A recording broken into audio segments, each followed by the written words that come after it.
Բարև ձեզ սիրելի հայրենակիցներ, ողջունում եմ ձեզ Համայնայության մայրաքաղաք Երևանից։ Այսօր հունիսի 3-ն է 2025 թվական։ Կխոսենք աշխարհաքաղաքական, տարածաշրջանային, ներպետական ուշագրավ թեմաներից, որոնք կներկայացնեմ իմ մեկնաբանությամբ։ Երեկ խոստացա, որ հայ առաքելական եկեղեցու արձագանքը, որ կլինի Նիկոլ Փաշինյանի հայտարարություններին, անպայման այսօր կանդրադառնանք, բայց դա կթողենք մեր այս ելույթի երկրորդ հատվածում, որովհետև նոր զարգացումներ կան, Նիկոլ Փաշինյանը նոր հայտարարություններ է, դա ավելի շատ մեր երկրի համար եւ առաջիկա ընտրությունների հետ կապված զարգացումները կդիտարկենք ոչ թե զուտ երկուսի միջև այդ կոնֆլիկտային քննարկումները։ Իսկ հիմա նայենք ինչ է կատարվում աշխարհում։ Անկարայում ԱՄՆ դեսպան Թոմ Բարակը կարծում է, որ Թուրքիան կարող է կազմակերպել ԱՄՆ-ի, Ռուսաստանի, Թուրքիայի եւ Ուկրաինայի առաջնորդների քառակողմ հանդիպում ուկրաինական հակամարտությունը լուծելու համար։ Նախագահ Տրամփի համբերությունը սպառվել է։ Ընդհանուր առմամբ չի կարելի ասել, որ նա շատ համբերատար է։ Թուրքիային գործընթացում ներգրավելու եւ մի շարք խնդիրների վերացման դեպքում կարող է տեղի ունենալ գագաթնաժողով եւ կարծում եմ, որ մենք կարող ենք գտնել խնդրի լուծում, որը կբավարարի բոլորին, ասել է դեսպանը։ Իհարկե փորձ է արվում ներողություն Փորձ է արվում կարևորել Թուրքիայի, բայց դա չեմ կարծում, որ այդքան կոնկրետ ասենք նայենք մեր շահերից է բխում, որ Թուրքիան այդպիսի լուրջ դերակատարություն ստանձնի, առավել ևս Ռուսաստանից արդեն արձագանքել է Ռուսաստանի նախագահի մամլոխոստակը Դմիտրի Պեսկովը, որ մոտ ժամանակներս չի նախատեսում անգամ Թուրքիան դրած մի կողմ Տրամփ, Պուտին, Զելենսկի հանդիպում, որովհետև չի ձեռք բերվել այնպիսի պայմանավորվածություններ, որը հանգեցնի առաջի դեմքերի մակարդակի հանդիպան։ Իհարկե շատ ցավալի է, որ դա Ռուսաստանն է ասում, պետք է այդ մակարդակի զրույցը Ամերիկայի Միացյալ Նահանգների նախագահը ասի, որ դեռ չի հասել նրան, որ ես հանդիպեմ, այլ ոչ թե նախագահը պատրաստակամություն հայտնի Ամերիկայի, Ռուսաստանն ասի բացառային ժամանակն է, որ մենք հանդիպենք։ Այնպես որ սա ուղղակի ցանկություն է, որը հնչել է։ Ուկրաինայի նախագահ Վոլոդիմիր Զելենսկին հանդիպել է ՆԱՏՕ-ի գլխավոր քարտուղար Մարկ Ռյուտեի հետ։ Մեզ հրավիրել են հունիսի 24-ից 25-ը Հագայում անցկացվելիք ՆԱՏՕ-ի գագաթնաժողովին, ասել է Զելենսկին, հավելելով, որ քննարկվել են նաև Ուկրաինային տրվող պաշտպանական աջակցությունը։ Կենտրոնանում ենք մեր հրթիռների հեռահարության ավելացման վրա, ասել է Ուկրաինայի նախագահը։ Իդեպ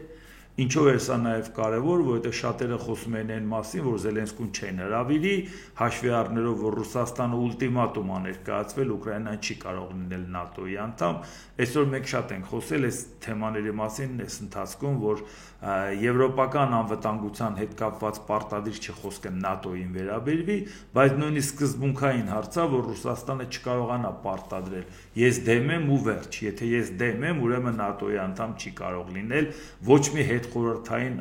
բանը որևէ պետություն, չի էլ միայն Ուկրաինան նշում, Մոլդովա, Վրաստան ու առհասարակ բոլորը, այդ թվում նաև հարևան չհանդիսացող նաև Հայաստան։ Այս է վերաբերմունքը, որը չի կարելի հանդուրժել։ Դրա համար հաշվի առնելով նաև այս նոր իրավիճակը, որը առաջացավ Ուկրաինայի հարվածներից, ռազմական օդանավակայաններին, որակապես փոխվեց նաև մոտեցումը նաև Ուկրաինայի հետ կապված։ Սպիտակ տան մամուլի քարտուղար Քերոլայն Լևիթը հայտնել է. ԱՄՆ նախագահ Դոնալդ Տրամփը բաց է Ռուսաստանի առաջնորդ Վլադիմիր Պուտինի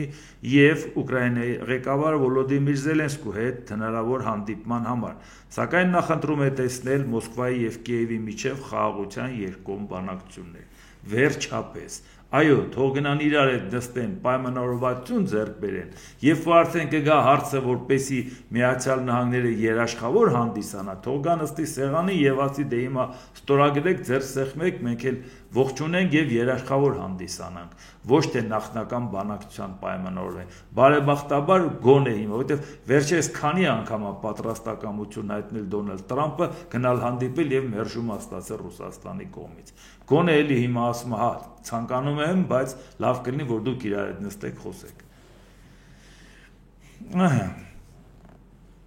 Հետո ԱՄՆ նախագահ Դոնալդ Տրամփը հայտնել է, որ ԱՄՆ սկսել է աննախադեպ արագությամբ համալրել զենքի պաշարները։ հենց նոր հիանալի զրույց ունեցա մեր ռազմական ղեկավարների հետ։ Սա մեր ունեցած ամենաուժեղ բանակն է։ Այդ թվում փաստ է, որ մենք զենք ենք կուտակում այնպիսի արագությամբ, որը ԱՄՆ-ն երբեք չի տեսել, գրել է ԱՄՆ նախագահը։ Թրամփը ուիթ է հայտնել, որ երբեք անհրաժեշտ չի լինի կիրառել ԱՄՆ ռազմական ուժը։ Ինչն է այստեղ ուրախալի, ոնց որ այս նույն Տրամփը չլինի, որ ամիսներ առաջ խոսում էր ռազմական ծախսերը կրճատելու, Պենտագոնին ասել էր գնում է կրճատման, առնվազն գոնե տարին 8%-ով պետքա կրճատի ռազմական ծախսերը, խոսում էր, որ միջուկային տեխնիկայի հետ կապված զարգացման հետ կապված միջուկային արսենալը, եթե համաձայնության գա Ռուսաստանի եւ Չինաստանի հետ 50%-ով կկրճատեն, դա էլ առնվազն անհասկանալի է, եթե աշխարհում այդ 3 միջուկային պետությունը չեն, էլի կան, դու քոնը կրճատում ես, մյուսները չեն կրճատում, հետո ինչ ես անում, ոնց ես ճնշում, որ նրանք էլ կրճատեն, եթե խոսքը ընդամենը 3-ի մասին է, այն դեպքում, երբ որ 3-ից 2-ն էլ մերժեցին, թե ես ինչ ասում ես մարդը, բայց հետևողական խոսվում է ռազմական ծախսերը պակասացնելու մասին, հետևողական խոսում էր, որ ամերիկյան զենքը անորակ է, թանկ է եւ պարտվելու զենք է, ոնց որ ասում էր Իլոն Մասկը, ինքը բիզնեսմեն լինելով, ամերիկյան արտադրանքը, որ հիմա իրար գլուխ ջարդելով հերթ են կանգնում, որ առնեն, առավել ևս տեսան ուկրաինական ճակատում, որ եւ հարձակողական զենքն է Ամերիկայի Միացյալ Նահանգների արդյունավետ եւ պաշտպանական զենքն է արդյունավետ, Ռուսաստանից հրաժարվում են, որ Ամերիկայից առնեն, Ամերիկան զենքի վաճառքը ավելացրել էր, մեկ էլ արդյունավետության դեպարտամենտի ղեկավարը անունադրում ամերիկյան զենքին։ Դրա մասին դե ժամանակին խոսել ենք, ասել ենք, բարեբախտաբար Դոնալդ Տրամփը եւ վերանայեց ռազմական ծախսերը ավելացնելը, որտեղ հասկանում ենք ռազմական ծախսերը ինչ նյութատար, ինչ աշխատատար ոլորտ է, ինչ գումարներ ան ներդրվում եւ դա պատտվում ու բերում լուծում շատ խնդիրներ լայն սպառման ապրանքների հետ կապված, ձևավորում վճարունակ պահանջարկ, այդ մասին շատ ենք խոսել, ուզեմ ասեմ շատ բարեբախտաբար Դոնալդ Տրամփը իհարկե նորից էլի ներկայացնում է իր գլուխն ագովում, երբեք էս չենք ունեցել ամենաուժեղն է, ոնց որ իրան թվում է, թե մենակ ինքն է հիշում, թե ինչա, դե ավելի ճիշտ է ինքը չի հիշում, թե ինչա ասե։ Մենք ենք ստիպված ամեն օր այդ ամեն ինչին անդրադառնում։ Բարեբախտաբար ես որ ասել եմ, որ ինքը ինչ էլ որ հիմա անի, գոնե իր կամած պաշտոնավարման երկրորդ ընթացքում գոնե վերականգնի այն ծանր հարվածները, որ տալիս է Ամերիկայի կշռին ու հեղինակությանը, գոնե վերջում դա անի։ Եթե իր փառասիրությունը նայա, որ ոչ մեկը կոպես նախագահ չի եղել, ու Ամերիկայի կշռն ու հեղինակությունը բարձրացրու, մարդիկ էլ տենց կասեն լավ, գեղեցիկ ձևով հաճոյախոսություններ ասենք, թող իրան լավ զգա։ Սրա մասին է խոսքը, բարեբախտաբար, ինչպես տեսնում եք, քայլ առ քայլ ինքը վերականգնում է իր այն անելիքը, որը պետք է անել, այն վնասները, որը տվեց Միացյալ Նահանգների հեղինակությանը։ Ուկրաինայի նախագահի գրասենյակի ղեկավար Անդրեյ Երմակը մեկնում է ԱՄՆ։ Նախորդին Ուկրաինայի նախագահ Վոլոդիմիր Զելենսկին հայտարարել էր, որ Կիևը տնտեսական եւ պաշտպանական համաձայնագրերի շուրջ բանակցություններ է վարում Վաշինգտոնի հետ։ Ուկրաինան ցանկանում է միանալ Միացյալ Նահանգների առաջարկել ազատ առևտրի համաձայնագրեր ու հայտարարել այդ հարցի շուրջ հանդիպումների մասին։ Ինտենսիվ ձևով Ուկրաինան աշխատում է, որովհետև այն ժամանակը, որ իրան պետք է շահել, ինքը շահեց, ինքը շատ դուրս հարվածներ հասցրեց Ռուսաստանին, եւ այդ ամեն ինչը տեսավ նաեւ Դոնալդ Տրամփը, որ ասում էր Զելենսկին հաղթաթուղթ չունի, եթե ես չլնեմ, տես ոնց կվերացնեն, մի խոսքով այդ ամբողջը շատ ենք խոսել, տեսել եք, բայց հիմա արդեն տեսան, որ ինչ տեղի ունեցավ, իսկ հիմա Ուկրաինայի շահերից է բխում, եթե Դոնալդ Տրամփը այդքան կարևորում է տնտեսական համագործակցություն, ապա խնդրեմ, արի տնտեսական առումով համագործակցենք, որն էլ կօգնի նաև ռազմական առումով սերտ համագործակցության։ Հրապարակվել է Ռուսաստանի հուշագրի ամբողջական տեքստը Ուկրաինայի հետ պատերազմի դադարեցնելու պայմաններով։ Ռուսական պատվիրակությունն այս փաստաթուղթը հանձնել է Ուկրաինայի ներկայացուցիչներին հունիսի 2-ին Ստամբուլում տեղի ունեցած բանակցությունների երկրորդ փուլի ժամանակ։ Իհարկե շատ երկար տեքստ է, որը չեմ ուզենա ձեզ ներկայացնեմ, բայց կոնկրետ խնդիրը ինչին է վերաբերում, Ռուսաստանը դեռ եկել էր այնպես, ոնց որ հունիսի 1-ի հարվածները չէր ստացել։ Այդ տեքստը ոնց գրած եկել էր, այդ տեքստը տվել էր 5 շրջանի հիմնա, այդ թվում նաև Ղրիմը եւ այն 4 շրջանը, որսկի ամբողջությամբ իր վերահսկողության տակ չի, Ուկրաինան պետք է ՆԱՏՕ-ի անդամ չլինի, արևելյան, եվրոպական երկրները պետք է բանակ զորք չտեղակայեն Ուկրաինայի տարածքում, Ուկրաինայի բանակը պետք է կոնկրետ վերահսկելի լինի, ինչ քանակությամբ պետք է ունենա, ինչ զենքերով զինվի, եւ մեկ է ռուսական լեզուն պետք է լինի պաշտոնական լեզու, Ուկրաինայում մի խոսքով միատնեն ցուցակ, որը չեմ պատկերացնում դա ում համար էր գրած։ Դա նշանակում է, որ այդ աշճանի adekvat չեն իրավիճակին։ Ոնց որ իրանք պատկերացրել են 2002 թվականի բանակներում 22 թվականի բանակցությունները ինչ են պահանջում Ուկրաինայից, եկել են 2025 թվականին նույն բաները թղթի վրա գրած բերել են եւ ուզում են որ Ուկրաինան բնականա դրան չի համաձայնվելու, բայց նաեւ Ամերիկայի Միացյալ Նահանգներն էլ տեսնում է որ Ռուսաստանը խաղաղություն չի ցանկանում է պատերազմը շարունակել։ Այսինքն Ռուսաստանն է մերժում Ուկրաինային բանը եւ Ամերիկային, ոչ թե Ուկրաինան։ Եւ այդ առումով իրանք տեսան իրականում ինչա կատարվում։ Եկե մի բան, Սպիտակ տունը հրապարակել է ԱՄՆ նախագահ Դոնալդ Տրամփի պաշտոնական նոր դիմանկարը, այն պատկերում է Տրամփին սև ֆոնի վրա, որից բացակայում է ամերիկյան դրոշը։ Նախագահի դիմանկարն արդեն թարմացվել է Սպիտակ տան կայքում։ Նախկինում նախագահների պաշտոնական լուսանկարներն արվել էին ԱՄՆ դրոշի ֆոնին։ Իդեպ ոչ միայն նախկին նախագահներինը, այլև Դոնալդ Տրամփը իր պաշտոնավարման ինաուգուրացիայի ժամանակվա պաշտոնական նկարը, այսինքն հունվարի 20-ի նկարը, արդեն դրված էր Ամերիկայի դրոշն էլ երևում էր, բացի դրանից դա մի քանի օր առաջ էլ արդեն պաշտոնապես հրապարակվել էր հունվարի 16-ին այդ նկարը, որ սա է լինելու պաշտոնական նկարը երկրորդ ժամկետի համար։ Շատ տարօրինակ է, որ մի քանի ամիս հետո ինքը պաշտոնը ստանձնելուց հետո պաշտոնական նկարը դնում եւ փոխում, որտեւ գոնե այդ նկարը կարելի է դնել եւ ամբողջ իր պաշտոնավարման ընթացքի պաշտոնական նկարը դա լիներ, էլի։ Դա ծովափնյա նկարներ չի, որ մի հատ էս ծովափին է գցես, մի հատ էլ հանգստի մի ուրիշ գոտի նկար գցես, միտեղ է գցես, ասենք լողազգեստով, միտեղ էլ գցես, եսի ինչով։ Դա պաշտոնական նկար է, որ կարող է ամբողջ պաշտոնավարման ընթացքում այլևս չփոխվի։ Այս նկարով ինքը սկսեց պաշտոնավարել, այս նկարով էլ շարունակեց ամբողջ ժամկետը։ Ինչը պետք է ստիպի մի հատ նորից նոր նկար դնել, նույն մարդու ինչա փոխվել։ Բայց եթե դա փոխվելուց հետո փոխվում է նաև Ամերիկայի դրոշն է հետևից դուրս գալիս, դա ինչ է նշանակում։ Այսինքն կա դրան բացատրություն։ Ինչա դու ես Ամերիկան էլ կապ չունի, բա դե ինչ ես անում։ Բաում դիմանկարն է։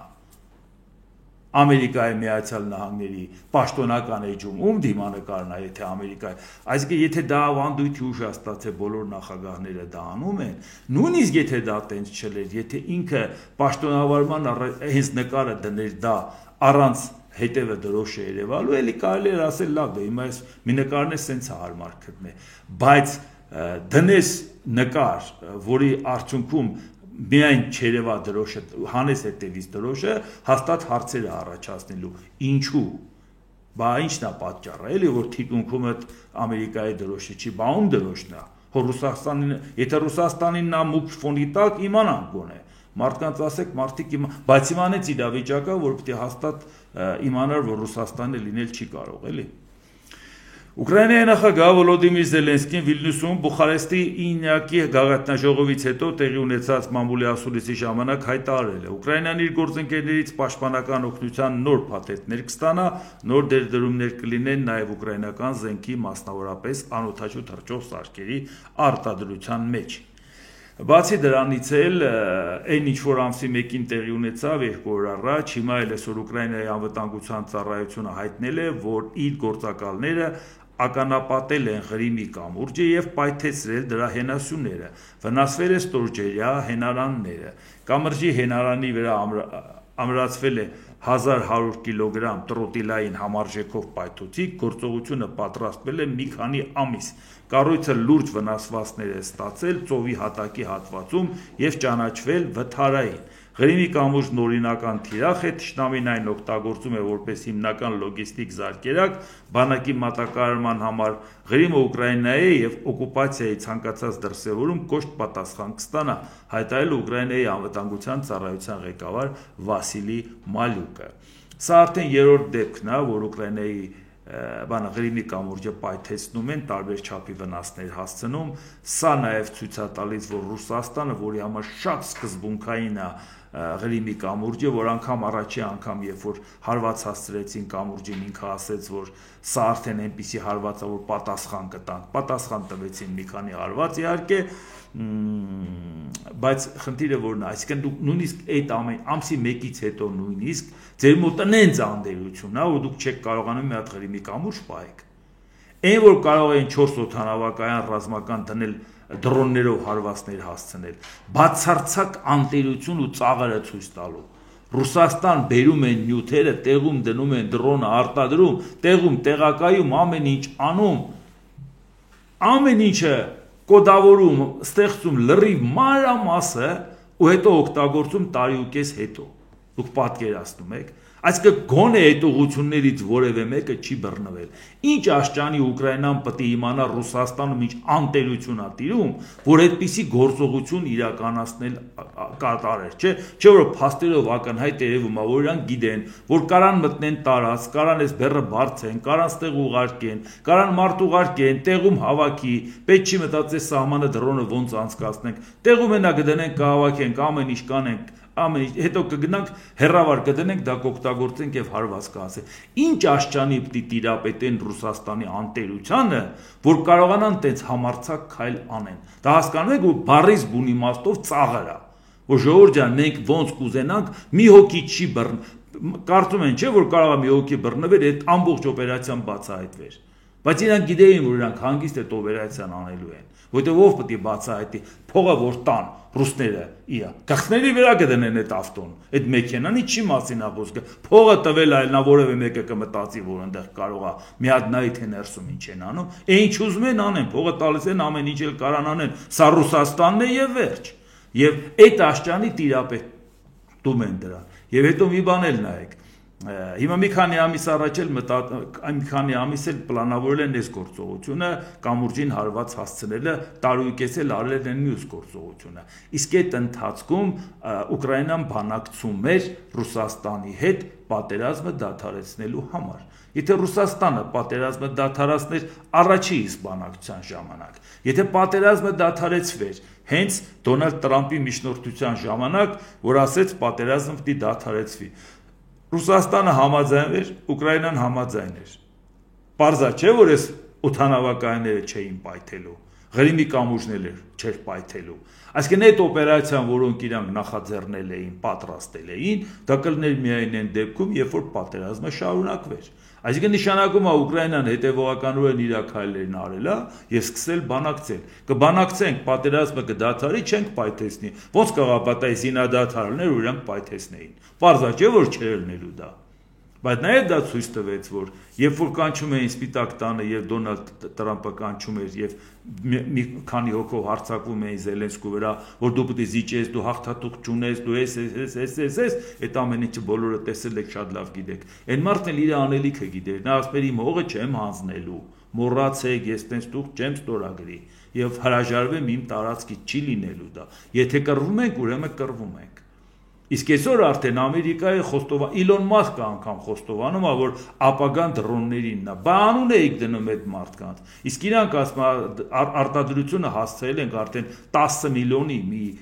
տարվա համար, այդ երեգետ թվերը ես ձեզ ներկայացրեցի։ Այսինքն որակապես սա փոխում է իրավիճակը։ Իհարկե Ռուսաստանը մտածում է, որ պատասխան հարված կտա դրան, բայց միևնույնն է, այն հարվածը, որ ինքը կերավ, դա ուղղակի ապտակ էր անել թարս, որ այս է վիճակը, իմացի, այդ անդերությունը մենք գիտենք ու մոտ ինչա կատարվում։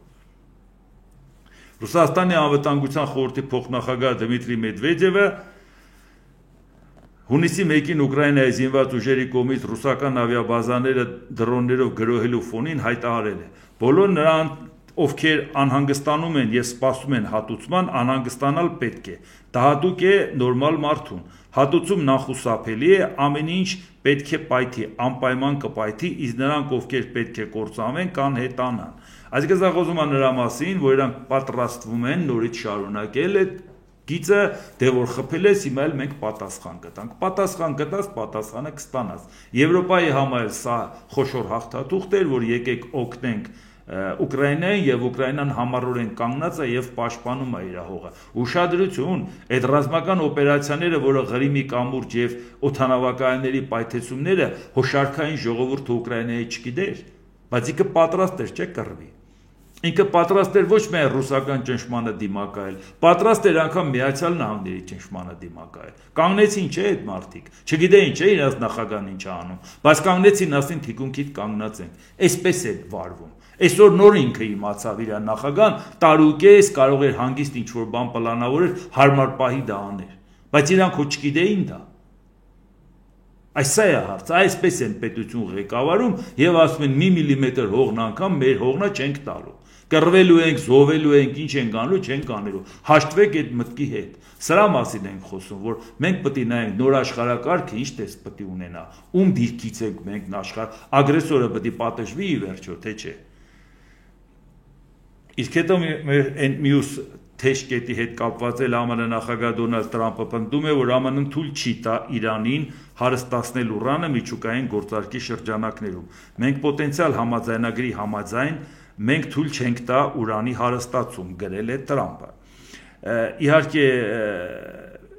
ինքը գրեթե ամեն օր այս թեմային անդրադառնում է եւ որ ինքը կրկնում է, ես էլ ամեն օր ասում եմ, որ այս մասին ասել է։ Այնպես չի, որ այդ կրկնությունը թվում է թե դե լավ, նույն բանը 10 անգամ չենք ասելու։ Եթե նույն բանը 10 անգամ ինքը ասում է, այս 10 անգամ ասում եմ, որ իմանաք ինչքան է իր համար դա կարևոր, որ իմանաք ինչքան է նաեւ մեզ համար կարևոր։ Այսինքն հենց այնց օրակարգից դուրս եկած հարց չի։ Իսկ եթե ինքը խոսում է դրա մասին, որ այնուամենայնիվ թույլ չեն տա կհարվածեն, իսկ Իրանն ասում է մենք շարունակելու ենք ուրանը հարստացնել, ուրեմն կոնֆլիկտը անխուսափելի է։ Դեռ առայժմ իհարկե դրան չի գնում։ Տրամփը դեռ փորձում է այդ շանտաժով, դեռ փորձում է ահաբեկելով այդ հարցը լուծել։ Բայց մեկ ան նորից ես ասեմ այն բանաձևը, որը ես եմ պատկերացնում։ Տրամփը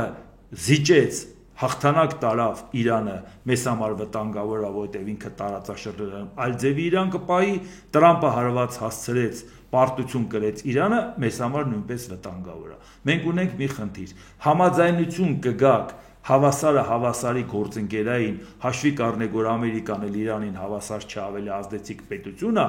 այդ կարգի հարաբերությամբ համաձայնության կգաք, թե համաձայնության չեք գա, Ամերիկան կգնա իր գործով կզբաղվի, Իրանը իր գործով կզբաղվի, այդ լրիվ մեզ համար նորմալ է, կամ Ամերիկան կտեսնի, որ մեր տարածաշրջանը անելիք ունի, կմասնակցի, Իրանին էլ կարա հաշվի չառնի նրա կարծիքը։ Այսինքն համաձայնություն կամ համաձայնության բացակայություն, եթե պետք է լինի երկուսից որևէ մեկի պարտությամբ, դա մեզ համար վտանգավոր է։ Իմ ասած բանաձևը սա է, ոչ թե ես մտածում եմ, թե ով հաղթի մենք պարտված ենք, որովհետև մեզ համար դա վտանգավոր է։ Մեզ պետք չի, որ դա հաղթանակ պարտությունով լինի։ Մեզ պետք է կամ համաձայնվեք, կամ ամեն մեկը ձեր գործով զբաղվեք։ Մեկը մեկին չփորձեք ճնշել, որովհետև դա հետևանք կունենա նաև մեզ համար։ Իսկ հիմա ուղղակի ասեմ մի բան, որ հունիսի 2-ին Մայրաթոռը, այսինքն 3 Սուրբ Էջմիածնում նախագահությամբ նորին Սուրբ Օծություն Տեր Գարեգին II ծայրագույն պատրիարք եւ ամենայն հայոց կաթողիկոսի տեղի ունեցավ Գերագույն հոգևոր խորհրդի ժողով, որին մասնակցում են եպիսկոպոսներ եւ թեմակալ առաջնորդներ Հայաստանից, Սփյուռքից։ Գերագույն հոգևոր խորհուրդը հանդես է եկել հայտարարությամբ, հայտարարություն մեջ շատ կարճ կարդամ։ Հայաստանի վարչապետը պետական այրին անհարիր բառապաշարով, վիրավորանքներով եւ մեղադրանքներով հերթական արշավն է սկսել ընդդեմ հայաստանյաց առաքելական Սուրբ եկեղեցու, օրենքից վերդասելով իր անձը, հայոյախառն անվանել խոսույթներով, խառնուրդ հրապարակումներ եւ այլ եւ այլ եւ այլ։ Վերջը արդյունքում ինչ է ասում։ Եկեղեցու հարցերը լուծվում են եկեղեցական կարգ կարգերի ու կանոնների համաձայն եւ դուրս են պետական քաղաքական գործիչների իրավասությունից։ Կոչ ենք ուղղում իրավասու պետական մարմիններին կասեցնել վարչապետի այս անօրինական եւ անհեռատես քաղաքականությունը։ Դա իհարկե անմիջապես Նիկոլ Փաշինյանն անդրադարձել գրելա, որ Մայրաթոր Սուրբ Էջմիածինը պետք է հստակ պարզաբանի արդյոք Գարեգին Բն խախտել է կուսակրոնության ուխտը եւ զավակ ունի, եթե պարզվի, որ իրոք Գարեգին Բն խախտել է կուսակրոնության ուխտը եւ զավակ ունի, նա չի կարող լինել ամենայն հայոց կաթողիկոս։ Իհարկե ես խոսել ենք եկեղեցին անջատ է պետությունից, մեր եկեղեցին չպետք է խառնվի աշխարհիկ կյանքին, առավել ևս քաղաքականությանը եւ դառնա կոնֆլիկտի մաս, առավել ևս երբ որ գնա անդիմադիր ուժերի կողքը կանգնի, որը գիտենք մեր պետությանը ինչ վնասներ են տվել, ես նկատի ունեմ Ռոբերտ Քոչարյան, Սերժ Սարգսյան, առավել ևս նա պետք է Ռուսաստանի հետ սինխրոն ձևով չաշխատի, այդ ամեն ինչի մասին շատ ենք խոսել ու ոչ թե այս կոնֆլիկտի ընթացքում։ Նաեւ բայց իշխանություններ չպետք է զբաղվի եկեղեցու գործերով։ Դա նրա մասին չի, եթե մի հատ հանցագործություն անի չդատե։ Այդքան միամիտ չենք։ Մենք խոսում ենք ընդհանրապես ներքին գործերին չխառնվելը, որովհետև աշխարհիկ պետություն ենք։ Բայց հարցը դա չի։ Մենք տեսնում ենք, որ հիմա մենք այս ամեն ինչի ի վերջո հանգեցնում է նոր ընտրությունները ինչ ձևաչափով գնալ։ Հիմա Նիկոլ Փաշինյանը նոր թիրախ ընտրել եկեղեցին կհարվածի շատերի մոտ էլ այս եկեղեցու պաշտոնյաները այլ կերպ են ընկալվում բացական, այսինքն դա հարմար առիթ է մարդկանց ուժերը գեներացնել դրա ուղղությամբ։ Բայց ի վերջո արդյունքում ինչ է ստացվում։ Մենք հիմա որտեղ ենք։ Հիմա դրա համար ասեմ ինչն է խնդրեմը մեզ համար։ Մենք գտնվում ենք ճահճում, ժողովրդյան, պետք չի իրար խաբենք։ Մենք գտնվում ենք ճահճում։ Հիմա այսօր երկու կողմը նախկին եւ ներկա իշխանությունների հավաքվել են ճահճային դոդոշները եւ իրար վրա ցեխ են շպրտում։ Կամ ինչ որ ճահճի մեջ գտնում են, բուսականության կտորներ բան շպրտում են։ Նպատակը ո՞րն է։ Ով է լինելու ճահճի կառավարիչ։ Իսկ գերագույն գլխավոր դոդոշը։ Հաբա Ժողովուրդ ջան, մենք էլ ենք այդ ճահճում։ Մենք ինչ ենք ասում։ Ասում ենք Ժողովուրդ ջան, հասկացեք, այս կռիվը անիմաստ կռիվ է, այս օրակարգը, որ իրանք ցանով լցրել են, ինչ են իրանք ուզում։ Իրանց համար բնական վիճակը, որտեղ իրանք կարող են կառավարել, թագավորել, դա ճահիճն է։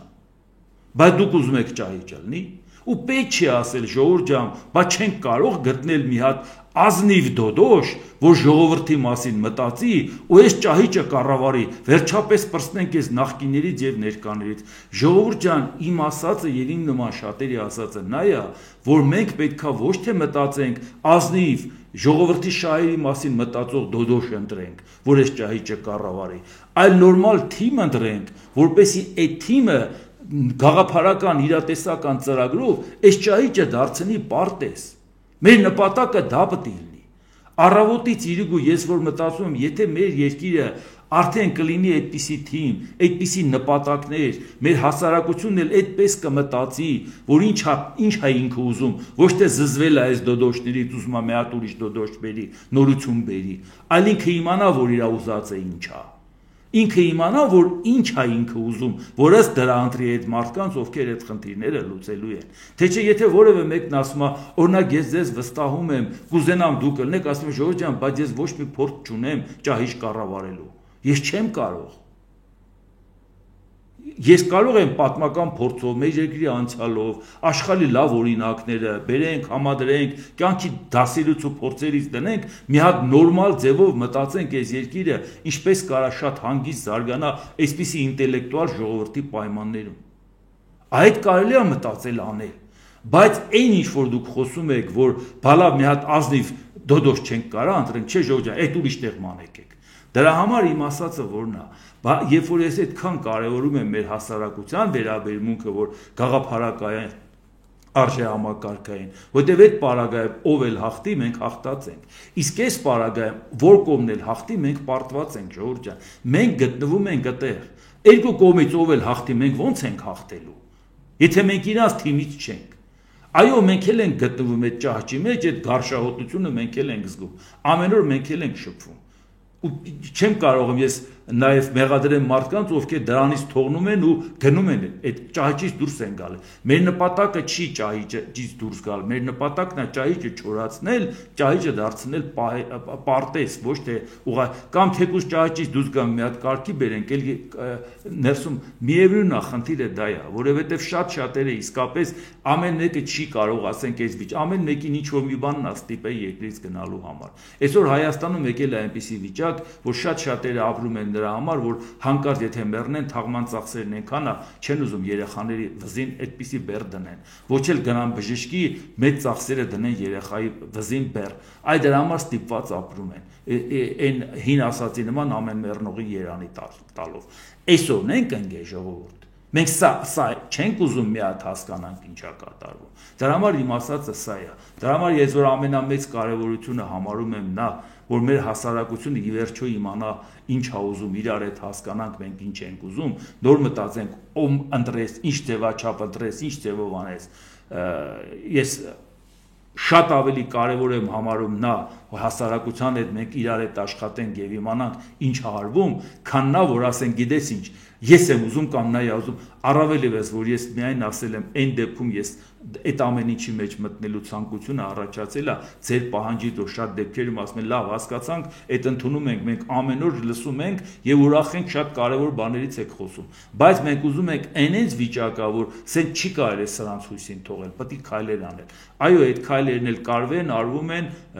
եթե ինչ որ արդյունքներ լինի ձեզ անպայման տեղյակ կպայենք ես նորից եմ ասում առաջի հիմնական առաքելությունը ես համարում եմ հասարակության հետ շփվելը որ որակապես այլ մոտեցում լինի ընտրություն ձևավորելու հարցում, թիմ ձևավորելու հարցում, որտեղ այսօր նախագահական ընտրություններ չի անց չես ընտրում, վարչապետի ընտրություն չի անց չես ընտրում։ Այսօր թիմ ես ընտրում, որը պետք է գա մի հսկայական ցուցակով ներկայացնի, որ այդ մարդիկ կարող են ոչ թե մի հատ ծրագիրը տվել են մեկը գրելա ու ներկայացնում են, այլ իրանք ունակ են, ի վիճակի են ամեն մեկը իր գործի մասնագետ է, կարող է այդ մասին խոսել։ Դուք տեսնում եք ինչ պայքար է գնում այս ամեն ինչի պարագայում, տեսնում եք մրցակիցները ոնց են այս հանրային տիրույթը իրանցով լցրել։ Եվ այս պարագայում մենք ինչ ենք ուզում։ Մենք պետք է շատ դժվարությամբ կարողանում ենք տեղ հարթել, որ կարողանանք հասարակությանը մեր խոսքը հասցնել։ Այո, ինչ որ միտեղ նաև եթե ինտելեկտուալ մարդիկ են լսում բացի այն որ այ շատ կարևոր է որ այսինքն այդ ասածները տարածեք նաև այդ մարդիկ ամեն մեկը իր գործի մասնագետ է ինտելեկտուալ մարդիկ են շատ հարցեր իրանք ինձանից շատ ավելին գիտեն բայց լսելով կարող է մի հատ միտք առաջանա իրանց մոտ իրանք իրանց բառերով այդ միտքը ճոխացնեն զարգացնեն իրանք էլ իրանցը գումարեն եւ իրանք հասարակության այն շերտին ասեն որի մոտ իրանք հեղինակություն են Այսինքն եթե նույնիսկ իմ ասածը իրանց բառերով, իրանց բովանդակությամբ ներկայացնեն մեկ ուրիշին, մենք հաղթած ենք, որովհետև շատ ավելի շատ մարդ կիմանա ինչն է կարևոր։ Իսկ եթե մեկը մի հատ պրիմիտիվ բան անում, մի հատ կապիկություն անում, նայում եք դուրները գալիս է 100,000-ավոր դիտումներ, կողքից մեկը հարցնի, ինչ էր անում, դուք ինչ պետք է պատմեք։ Ասեք կապիկություններ անում, ինչ պետք է պատմեք։ Հա նայելը նայեցիք, ասենք դիտարժան էր։ Բայց բան չկա պատմելու ու բան չկա փոխանցելու։ Բայց նույնիսկ եթե դրանից քիչ մարդ նայի, բայց որը ինքը հասարակության մեջ հեղինակություն ունի, ամեն մեկը իր շրջապատի, ամեն մեկը իր միջավայրի, ու ինքն էլ իրանով ասելիք ունի։ Մի բան ուղղակի լսեց, հուշեցինք ինչ որ մի բան, իրան դուր եկավ, ավելացրեց ու խոսեց, այդ գաղափարը, այդ նպատակը, այդ ասելիքը տարածվեց, որտեղ իմ նպատակը նա չի, որ անպայման իմ դիտումները շատ լինի։ Իմ նպատակն է, որ օգտակար խոսքը շատերին հասնի։ Սա է շատ ավելի կարևոր, որտեղ տեսակ ոնց է ընտրությունից մի տարի առաջ արդեն հիմա պայքարը ինչի համար է գնում։ Պայքարը գնում է նրա համար, ով ում կոչնչացնի, արդյունքում ով կլինի, որովհետև իրանք գիտեք մի բան, ճահիճը վերացավ, իրանք ավտոմատ վերանալու են, որովհետև իրանք բնական միջավայրը ճահիճն է։ Թե կվերանան, թե կհեռանան, դա ուրիշ է։ Իրանց համար պետք է ճահիճ էլի, որ իրանք կարողանան կառավարել, հասարակական կարծիքին էլ բանի տեղ չդնեն, որովհետև այդ միջավայրով պետք է իրանք կառավարեն, ասում են մենք ինքնիշխան պետություն ենք եւ այդ ինքնիշխանության հետ կապված կարողանանք այդ հարցերը լուծենք, բայց իրականում իրանք ինքնիշխանությունը չի պետք, իրանք պետք է որ այնպես անեն, որ իրանք որ իշխանությունը զավթեն, ոչ մեկը չկարողանա իրանք ձեռից հետ վերցնի, ուժի զորով, ուժի գնով այդ ամեն ինչը կարողանան պահեն։ Դրա համար մենք երբ որ խոսում ենք որակների մասին, այս լարված մթնոլորտը, այս հայոյախառն մթնոլորտը իրար ոչնչացնելու մթնոլորտով ոնց ենք առաջ գնալու, ժողովուրդ ջան, այդ անդերը պետք է գիծը քաշես, առաջ գնաս։ Թե որտեվ ամեն մեկն ասում է, բա ինձ վիրավորել են, ես չպատասխանեմ, այո, քեզ վիրավորել են, դու կպատասխանես, բայց դրանից մենք ճահճից դուրս չենք գա, կռիվը կգնա նորից ճահճի մեջ։ Ի վերջո չմոռանանք, որ աշխարհում մեր աչքի առաջ օրինակ ա եղել Նելսոն Մանդելան, որը 27 տարի բանտ էր նստել Հարավաֆրիկյան Հանրապետությունում, իր դաժան վիճակով Սևամորթներին ոնց էին հալածում ու ճնշում Հարավաֆրիկյան Հանրապետությունում, բայց այդ մարդը բանտից դուրս եկավ 1993 թվականին Նոբելյան մրցանակի դափնեկիր դառավ խաղաղության գծով, 94 թվականից մինչև 99 թվականը եղավ նախագահ եղավ, ինչ օին էին իր գլխին բերել բանտում, որ ինքը պատմում էր, սարսափում էր, որ մարդու հետ տենց են վարվել, բայց ինքը ինչ արեց, ասեց, բա մենք նույն ձևի ենք պատասխանելու։ Բա ոնց ենք մենք որակապես այլ երկիր կառուցելու, եթե այդ արած դաժանության պատասխանենք, ասել է եկել է մեր ժամանակը, ոնց որ Նիկոլ Փաշինյանը կանգնեց, ասեց եկել է վրեժի ժամանակը, եկել է վրեժի ժամանակը, էս պետք է անենք, ընդամենը տարի ու կես գնացել բանտեր նստել, բայց 27 տարի նստած մարդը, այդ պայմաններում նստած մարդը չասեց եկել է սևամորթների վրեժի ժամանակը, որ ինքը դա ասեր, գիտեք ինչքան մարդ փողոց կլծվեր, ինչքան սպիտակ մարդ տեներ կոտորեր,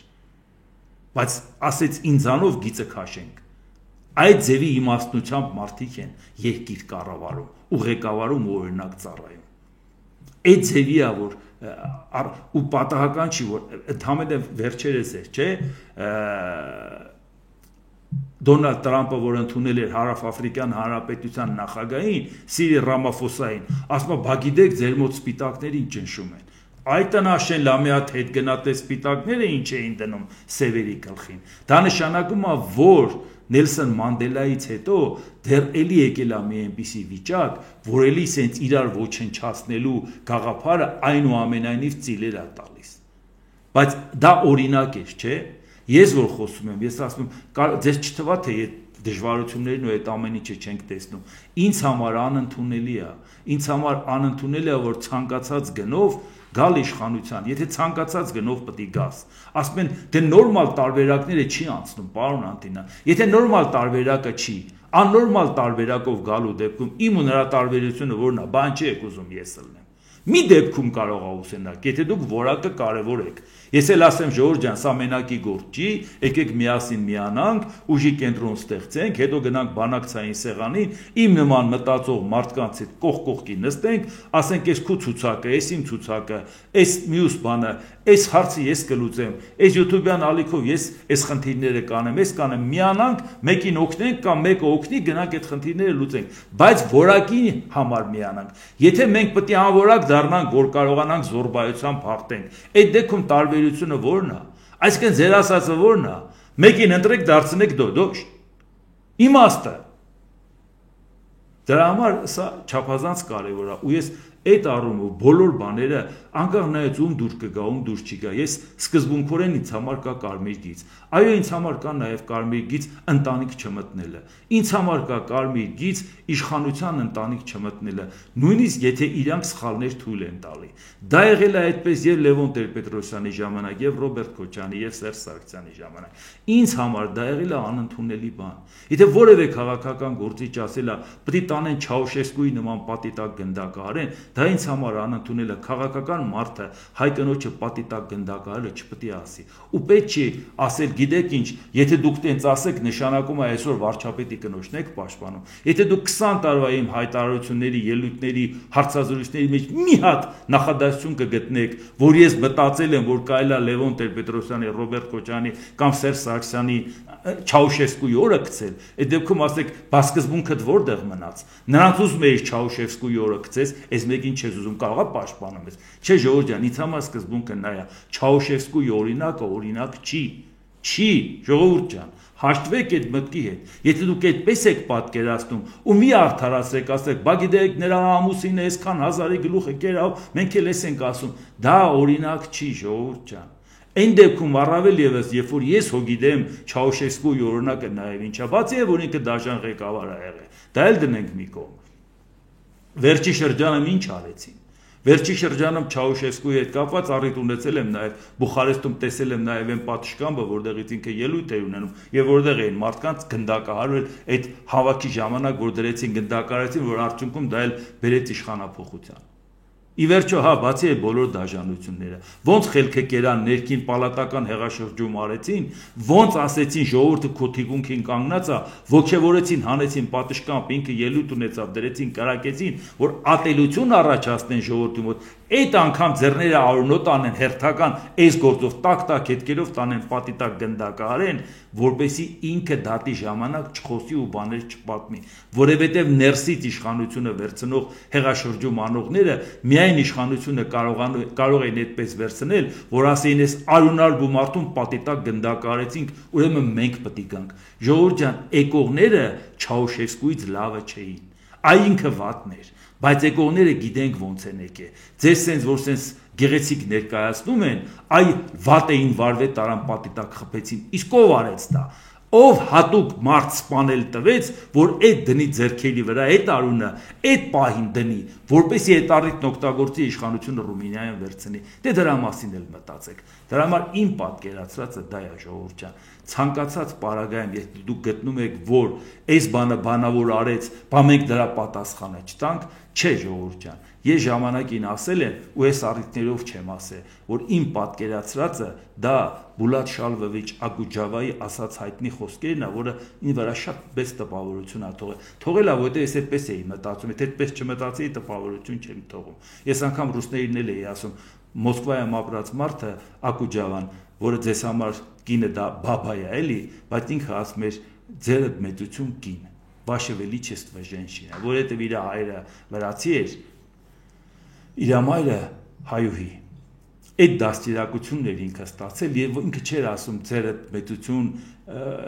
իշխանուհի կամ դեքսուհի, ինքը ասում էր կին առհասարակ հավաքական կերպար, ձերը մեծություն կին։ Իմ պատկերացրածը սա է։ Ինձ համար նույնիսկ քաղաքական դրդապատճառներով թե ամուսինը ինչա արել, որի համար դուք մտածեք, որ դրա պատասխանը պետքա տալ պատիտակ գնդակահար, դրանից արդարություն չի վերականգնվում։ Իմ ասածը սա է, ժողովուրդ ջան, նույնիսկ եթե ինչ-որ մեկը առիթ տալիս է ձեզ դա անելու համար, ինչ-որ մեկը պետք է կանգնի, ինչ-որ մեկը պետք է այդ գիծը քաշի, ինչ-որ մեկը պետք է ասի հոп, ժողովուրդ ջան, եթե շարունակում ենք, էլի է շարունակվում։ Ես ձեզ օրինակ բերեցի Նելսոն Մանդելայի, որ իշխանությունը վերցնելով այդ ամբողջ ատելությունը, որ ժողովուրդը ուներ սպիտակների նկատմամբ, բավական է ինքը կոչաներ, բոլորը կդնեին, sense բոլորին կմորթեին, կգցեին փողոցները։ Եվ ճիշտ կանեին, կհամարեին, որ ճիշտ են անում, եւ նույնիսկ կանեին իրենց առաջնորդի ինազը, 27 տարի դուք իրան տանջել եք։ Ես դրա համար եմ ասում, մի օր եթե մենք գիծը չենք քաշում, մենք մնում ենք ճահճի մեջ, գոնե այդ գիծը մենք պետք է որպես մարդ մեր մեջ քաշենք, մեր մեջ հարաբերել, որ հասկանանք մենք ինչ ենք ուզում, նոր մտածենք, որ ինչ որ ուզում ենք, ում կերպարով ենք պատկերացնում, որ դա կարելի է կյանքի կոչել։ Իմ ասածը սա է, թե չէ ցանկացած առիթով կասեք, ոնց կարելի է տենց անել, չէ որ ես մեկը էսենց բան ասեց, պատասխանը չտանք, պատասխանը կտաս։ Բայց ճահճից դուրս չես գա։ Իմ ասածը սա է, ժողովուրդ ջան։ Դրա համար եթե առաջիկա ընտրությունների հետ կապված այս օրակարգը, որը ձեզ թելադրում են, ուզենք չուզենք պետք է անդրադառնանք, բայց պետք է մենք վեր կանգնենք այդ օրակարգից։ Մենք պետք է կարողանանք մերը ասենք եւ ասենք, ժողովուրդ ջան, նախ իմացեք ինչ եք ուզում, նոր իմանաք ումից եք ուզում։ Դե ինչ, այսօր այսքանը, եթե հավանեցիք սեղմեք լայք կոճակը, բաժանորդագրվեք Էդվարդ Անտինյան YouTube-յան ալիքին, սեղմեք զանգակ կոճակը, գրեք մեկնաբանություններ, գրեք հարցեր, դիտեք եւ դատեք ինքներդ։ Շնորհակալություն։